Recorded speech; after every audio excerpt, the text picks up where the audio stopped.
Di tengah senjakala Majapahit, sebuah kekuatan baru muncul di pesisir utara Jawa. Inilah Kesultanan Demak, pionir Islam di Nusantara. Didirikan sekitar akhir abad ke-15, Demak menjadi simbol pergeseran kekuasaan dari Hindu-Buddha menuju Islam. Pendirinya adalah Raden Patah, yang diyakini masih memiliki ikatan darah dengan Raja-Raja Majapahit. Raden Patah diangkat sebagai Sultan pertama, meletakkan fondasi militer dan ekonomi kerajaan yang kuat. Kunci keberhasilan Demak terletak pada sinergi dengan Wali Songo, 9 ulama penyebar Islam. Demak bukanlah sekadar kerajaan, ia adalah pusat dakwah, tempat Islam berakulturasi dengan budaya Jawa. Mahakarya arsitektur yang menjadi simbol spiritual Demak, Masjid Agung Demak. Salah satu ciri khasnya adalah Soko Guru, 4 yang utama yang dipercaya dibuat oleh para wali. Di bawah Sultan Trenggana, Demak mencapai puncak keemasannya, menjadi imperium maritim yang ditakuti. Trenggana berhasil menaklukkan dan mengislamkan hampir seluruh pesisir utara Jawa, dari Banten hingga ke timur.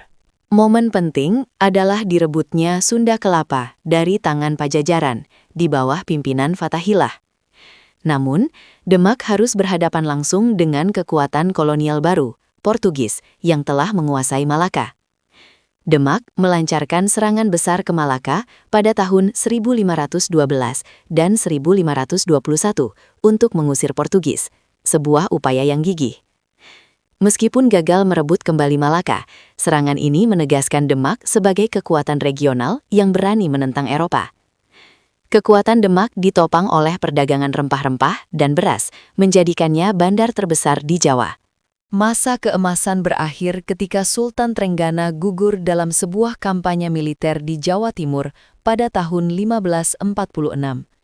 Kekosongan tahta memicu krisis suksesi berdarah antara ahli waris. Pangeran Prawata dibunuh oleh Arya Penangsang, yang kemudian merebut tahta. Arya Penangsang, Adipati Jipang, dikenal karena kekejamannya yang memecah belah kesatuan Demak. Penentang utama Arya Penangsang adalah menantu Trenggana, Hadu Wijaya atau lebih dikenal sebagai Joko Tingkir. Klimaks terjadi dalam pertempuran sengit yang akhirnya menumbangkan Arya Penangsang. Dengan wafatnya Arya Penangsang, Joko Tingkir mengambil alih kekuasaan. Namun ia memutuskan untuk memindahkan ibu kota. Ibu kota dipindahkan ke Pajang, secara efektif mengakhiri era Kesultanan Demak dan memulai era Kesultanan Pajang.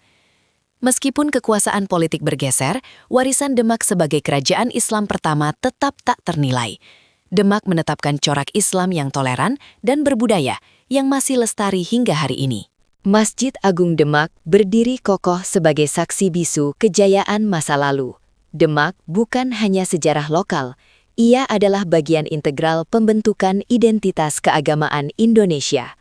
Dari Demak, kita belajar bahwa kekuatan spiritual dapat menjadi fondasi bagi kemakmuran dan perlawanan.